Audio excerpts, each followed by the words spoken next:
Hey guys, and welcome to Weekly Property News Update. I'm Brett Alegre-Wood, and today's Monday the 16th of February 2009.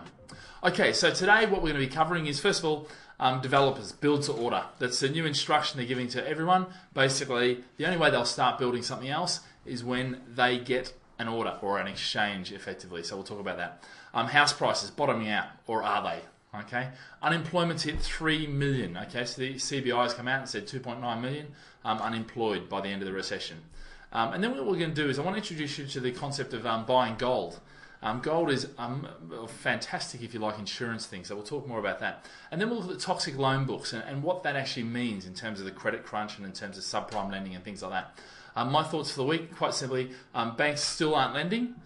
Prices are at rock bottom, especially at the lower end of the market. And the bargains are everywhere, okay? But you need to be thinking 3 to 5 years down the track, so you can't be thinking of getting in and getting out of the market very quickly, okay? All right, so let's go and have a look. Excellent. All right, so build to order. Okay, so this is an article off my website. Basically, the developers I've been speaking to, they're coming to the end of their stocks. I've been talking about this for a few weeks now. And what they're saying is they're not going to start building until they get exchanges or until they get definite sales on a site. So what it means is they know that they've got that sale there. It's not a case of building and holding a whole heap of stock, okay?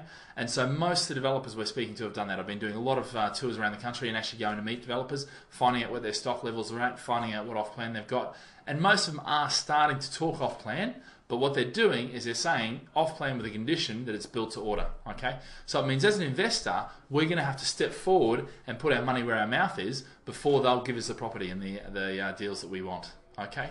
But in terms of investors, it's good news for us because what we can do, obviously, certainly the first couple on the site, we can take advantage of being the first on the site and make some really good money out of that through buying off-plan. All right.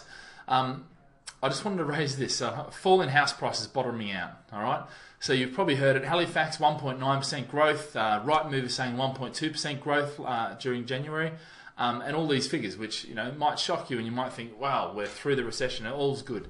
Now, first point: property price is always the first one to get hit when a recession is coming or looming, and they're also the first to come out. So that's good news if you're an investor, all right? But what it also means is that you're going to get a lot of these articles. It doesn't necessarily mean that they are bottoming out. It's just that, for instance, in this particular one, what they're saying is that it's false optimism, okay?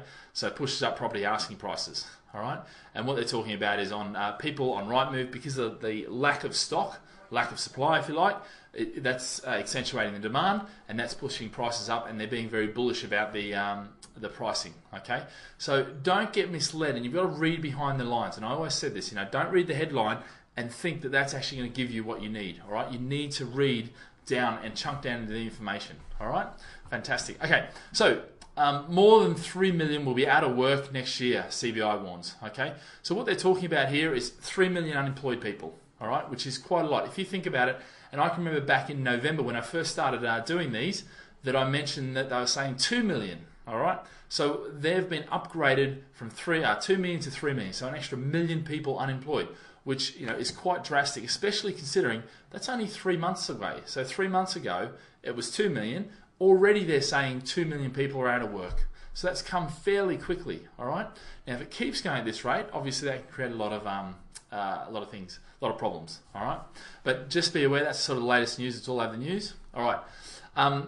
This particular one, banks march towards nationalisation. Okay, what I want to raise here is not so much, I'm not really worried about the nationalisation of the banks, whether that happens or doesn't happen.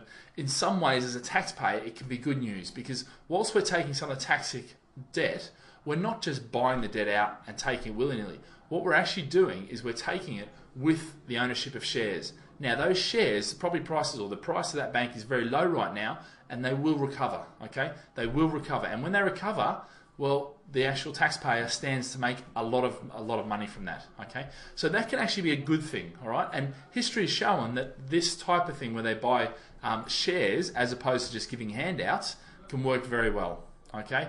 So it's been good. So that I just wanted to raise there. Oh, actually, in fact, we'll deal with that one. Okay, so I want to introduce you to gold. All right, most people would have no idea about gold out there. Some of you may love it. Some of you may think, what's all the fuss about? I mean, if we go back to historical times, before the times of having notes and coins and things like that, what we had was gold. And if you had a lot of gold, gold and silver and all those things, precious metals and things that are quantifiable, all right? They're not that as easily traded. But historically, gold has always been something where when there's financial dramas or traumas, gold will shoot up in price, all right? When there's stabilization and, and good things happening, well, gold will sort of drop down in price. But to be fair, gold has continue to grow time and time again. All right. Now we used to have what was called a gold standard, which meant that for every note we handed out from the Treasury, we had to have an amount of gold sitting there to back that up, and that was gold back standard. All right. Now obviously we got off the gold back standard. All right, and that was when Gordon Brown effectively sold all the gold at whatever price he sold it to. All right. But if you look at how gold prices have gone up since that time, we're talking 200% they've raised. All right, so it's been good growth, but it's one of those things people see it more or less of an investment vehicle, but more as an insurance policy, okay, against future shocks, things like terrorism or things that we can't control, like this financial recession that we've got right now. Gold has performed very well through all that, and it always does traditionally, okay, because it's of substance. It's something of substance. It's not fake money in the air that's produced from nowhere. All right, so great. Now, I want to talk briefly about the toxic loan books because you've probably heard toxic loans, subprime market, all these sort of things.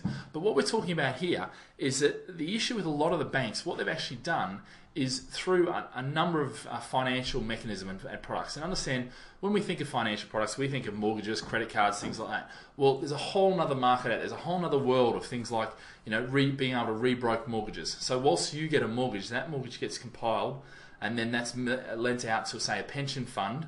And then that pension fund can then lend, repackage it, and it can be repackaged many, many times, the same debt. Now, what's happened in the process of doing that is that some of that subprime has been shoved in there.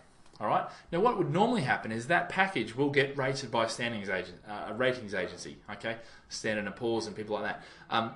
They've firstly done the wrong thing, but generally what happens is the person who's building that or producing that product has actually gone and paid a rating agency to rate it for them.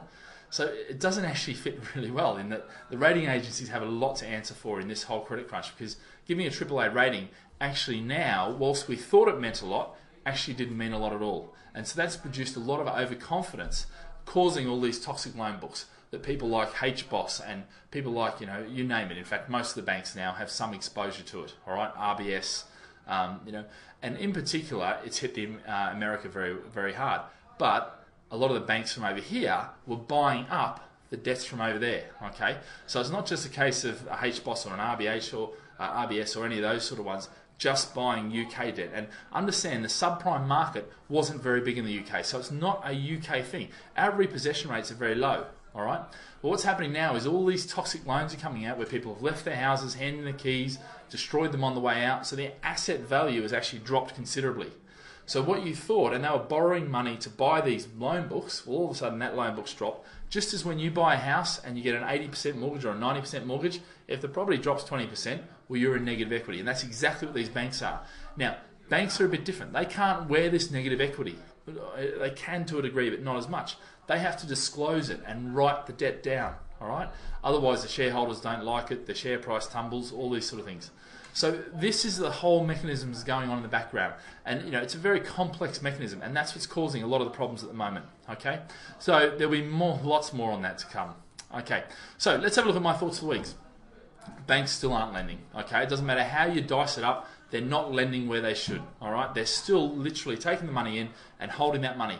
Now, one of the biggest problems with this thing, the cash crisis or the credit crunch, is there wasn't the cash flow, and until the cash flow starts back up again, there's going to continue to be problems. All right, so really they need to be getting it in, lending it out, getting it in, lending it out, and start the whole process flowing. All right, prices bottom at the lower end of the market. All right, we're seeing now, just today we had one of our developers say, actually we can't sell to you because the price is too low. All right, the bank said, no, you need to rent it out, we can't sell it. All right, and we've had this happen quite a few times where not only the developer can't make the decision anymore, they have to go to their bank, who's making the decision for them. All right, so that gives me well, there's no doubt that prices are at their bottom. All right, now if you're talking the upper, the top end of the market, you're talking a lot of second-hand property, things like that. Well, different story. They can still come down.